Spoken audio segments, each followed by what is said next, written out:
they were too late. The Outbreak of Revolt. The first stirring of the revolt was marked at Barrackpore in Bengal in March 1857, where Mangal Pandey, an Indian sepoy, openly shot down the British officer of the regiment. He was executed for this act and the regiment was disbanded. The incident caused an open mutiny at Barrackpore in Bengal and was spread to other places. Many Indians were convicted and sentenced for long periods of imprisonment on refusal to use greased cartridges. Then in May 1857, the actual revolt broke out at Meerut.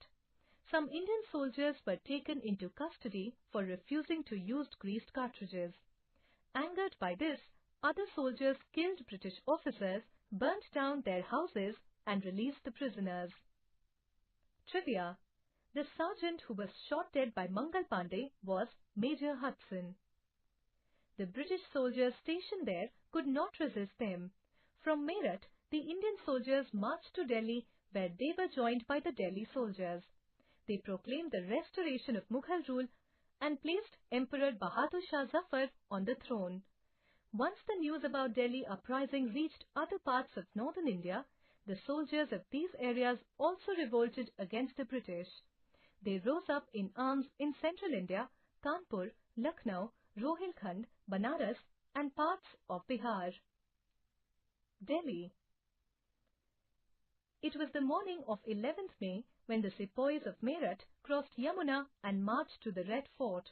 Bahadur Shah Zafar had suddenly become the rallying point for all those who had decided to put an end to the British rule. The rebels killed many British officers and captured the city.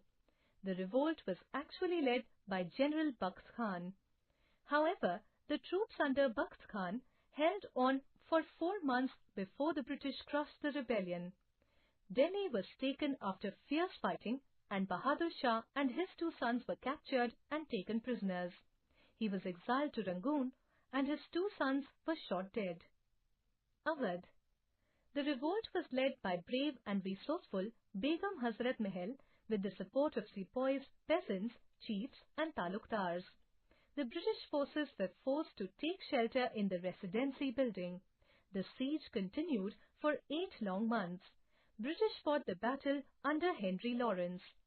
Though many British soldiers, women and children died every day inside the Residency from wounds and epidemic, still they held on. Henry Lawrence himself died in this battle. Despite great courage and determination shown by Indian troops, British were able to release besieged troops and Lucknow was reoccupied by British in March 1858. Kanpur.